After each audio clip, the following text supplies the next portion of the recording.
आणि आता पाहूयात महाफास्ट 100 बातम्या।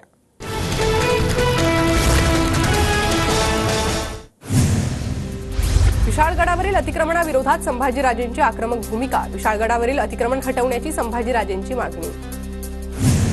आज विशाळगड संकटात आहे। विशाळगडावरील अतिक्रमण कुणी खपवून घेऊ शकत नाही। संभाजीराजेंची आक्रमक भूमिका। कोल्हापुरातील विशाळगडावर अज्ञातांकडून दगडफेक। अतिक्रमण हटवण्याच्या मागणीसाठी संभाजीराजे विशाळगडावर येणार।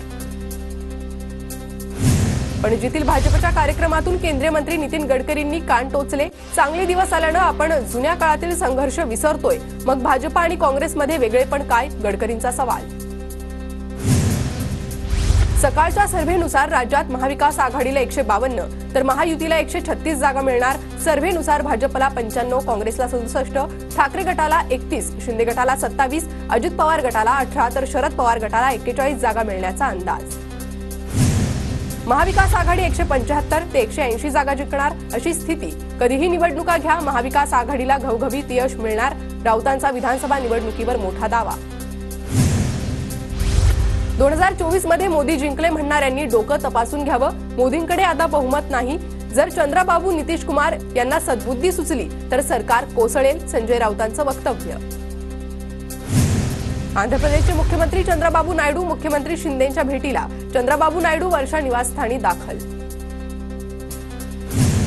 काँग्रेसमधील मतफुटी प्रकरणी याच आठवड्यात कारवाई होणार। हायकमांडशी चर्चा करून निर्णय घेतला जाणार, सूत्रांची माहिती। मी कुठलीही गद्दारी केली नाही, माझी बदनामी थांबवा। त्र्यंबकेश्वर मतदारसंघाचे काँग्रेस आमदार हिरामण खोसकरांची प्रतिक्रिया। खोसकरांवर विधान परिषदेत क्रॉस व्होटिंग केल्याचा आरोप। आज उपमुख्यमंत्री अजित पवार यांचा बारामती दौरा। विधानसभा निवडणुकीच्या पार्श्वभूमीवर अजित पवार मोठी घोषणा करण्याची शक्यता। अजित पवार कोणती घोषणा करणार याकडे लक्ष। विधानसभा मतदारसंघावर कुणीही दावा करू नये असा वरिष्ठ पातळीवर निर्णय। लोकसभेतील उणीवा विधानसभेत भरून निघतील, सुनील तटकरेंचं वक्तव्य। तर राज्यात लवकरच सन्मान यात्रा सुरू करणार, तटकरेंची माहिती। अजित पवारांविरोधात 7 कारखाने कोर्टात। शिखर बँक घोटाळा क्लीन चिटला आव्हान देणाऱ्या निषेध याचिका दाखल। अजित पवारांच्या चिंतेत वाढ होण्याची शक्यता। शिखर बँक घोटाळा प्रकरणी क्लीन चिट देणं हाच एक मोठा घोटाळा। आरोपीनं पक्ष बदलल्यावर सरकार घोटाळ्यासंबंधित खटला बंद करते। शिखर बँक प्रकरणाच्या क्लीन चिटवरून राऊतांचा सरकारवर निशाणा। लाडकी बहीण योजना कायमची सुरू ठेवायची आहे। योजनेचा फॉर्म ऑगस्टमध्ये भरला तरी जुलैचे पैसे मिळतील, अजित पवारांची माहिती। बीडमध्ये पंकजा मुंडे भावी उपमुख्यमंत्री अशा आशयाचे बॅनर झळकले। विधान परिषदेतील विजयानंतर माजलगावमधील समर्थकांनी लावले बॅनर। 19 तारखेला महायुती सरकारला आमच्या मागण्यांचं निवेदन देणार। मागण्या मान्य केल्या तर माझी विधानसभा निवडणुकीतून माघार। आमदार बच्चू कडूंचं मोठं विधान। सरकारनं ओबीसीमध्ये आरक्षण न दिल्यास 20 जुलैपासून आमरण उपोषण करणार, मनोज जरांगेंची घोषणा। तर 20 जुलैला मराठ्यांच्या बैठकीची तारीख ठरणार, जरांगेंकडून स्पष्ट। मुलांचं भविष्य हिसकावायला मुंबईत याल तर ओबीसी शांत बसणार नाही। स्वसंरक्षणासाठी आम्हाला हत्यारं उघडावी लागतील, ओबीसी नेते प्रकाश शेंडगेंचा जरांगेंना इशारा। तुम्ही हत्यारं घेणार म्हणजे काय, हे छगन भुजबळांचं काम। प्रकाश शेंडगेंच्या इशाऱ्यावर मनोज जरांगेंचं उत्तर। वरळी हिट अँड रन प्रकरणातील बीएमडब्ल्यू कारबाबत धक्कादायक खुलासा। बीएमडब्ल्यू कारवर 2 वेळा भरधाव कार चालवल्यानं कारवाई। 23 फेब्रुवारीला ही कार खालापूर टोल नाक्यावर आल्याची दृश्य समोर।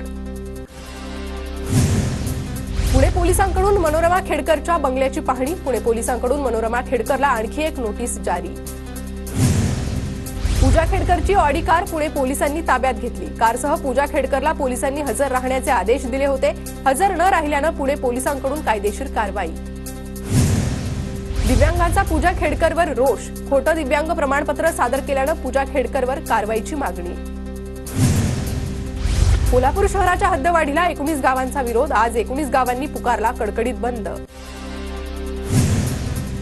नागपुरात लाडकी बहीण योजनेचा अर्ज भरण्यासाठी कार्यालय आजही सुरू राहणार। महिलांना अडचण येऊ नये म्हणून सुट्टीच्या दिवशी कार्यालय सुरू। नाशिकच्या कळवणमधील निवाणे ग्रामपंचायतमध्ये उपसरपंचांकडून ग्रामपंचायत निधीचा गैरवापर। सरपंचाच्या अशिक्षितपणाचा फायदा घेत लाखो रुपयांचा गैरवापर। उपसरपंच आणि पॅनल प्रमुख पोलिसांच्या ताब्यात। नागपूरच्या ब्युटी सलूनमध्ये सुरू असलेल्या सेक्स रॅकेटचा पर्दाफाश। 2 आरोपी महिलांना अटक, 3 पीडित युवतींची सुटका, सामाजिक सुरक्षा विभागाच्या गुन्हे शाखेची कारवाई. बुलढाण्यात रविकांत तुपकरांनी अतिवृष्टी झालेल्या भागात पाहणी केली, नुकसानग्रस्तांना तातडीने मदत करण्याची प्रशासनाकडे मागणी. नांदेडमध्ये लाडकी बहीण योजनेचा फॉर्म भरण्यासाठी महिलांची गर्दी, महापालिकेकडून प्रभाग स्तरावर कार्यालय सुरू. बुलढाण्याच्या शेंदला गावातील 100% महिलांचे लाडकी बहीण योजनेचे अर्ज, योजनेचे 100% अर्ज भरणारे शेंदला राज्यातील एकमेव गाव. गोंदियामधील देवरी सालेकसा अर्जुनी मोरे गावात इंटरनेटची समस्या, अर्ज भरण्यासाठी महिलांची दूरवर पायपीट, अंगणवाडी सेविकांकडून 22,000 अर्जांचं संकलन. रत्नागिरी, सिंधुदुर्ग आणि कोल्हापूर जिल्ह्याला आज पावसाचा रेड अलर्ट, ठाणे, रायगड, पुणे, साताऱ्यासाठी आज ऑरेंज अलर्ट, हवामान खात्याकडून अलर्ट जारी. उल्हास नदीच्या क्षेत्रात मुसळधार पावसाची हजेरी, बदलापूरमधील उल्हास नदीची चौपाटी पुन्हा पाण्याखाली. भांडूपच्या फरीदनगरमध्ये घराचा काही भाग कोसळला, सुदैवानं कोणतीही जीवितहानी झाली नाही. संततधार पावसामुळे मुंबईतील चुनाभट्टी परिसर जलमय, घरात पावसाचं पाणी शिरलं, नागरिक हैराण. भिवंडीत रात्रभर मुसळधार पाऊस, अनेक ठिकाणी गुडघाभर पाणी साचलं, भाजी मार्केट, नजराणा सर्कल, 3 बत्ती, शिवाजी चौक परिसर जलमय. अंधेरीत मध्यरात्री मुसळधार पावसाची हजेरी, ठिकठिकाणी पाणी साचल्यानं जनजीवन विस्कळीत. ठाण्याच्या नौपाडा कोपरी परिसरातील काही ठिकाणी उद्या पाणी पुरवठा बंद राहणार, जलवाहिनीवर बायपास यंत्रणा जोडण्याच्या कामासाठी पाणी पुरवठा खंडित राहणार. मुंबईकरांची तहान भागवणाऱ्या 7 धरणांच्या पाणलोट क्षेत्रात दमदार पाऊस, धरणातील पाणीसाठा 25%वर. मुंबईच्या धरणातील पाणीसाठ्यात वाढ, जलसाठ्यात समाधानकारक वाढ होईपर्यंत मुंबईकरांवर पाणी कपातीचं संकट कायम.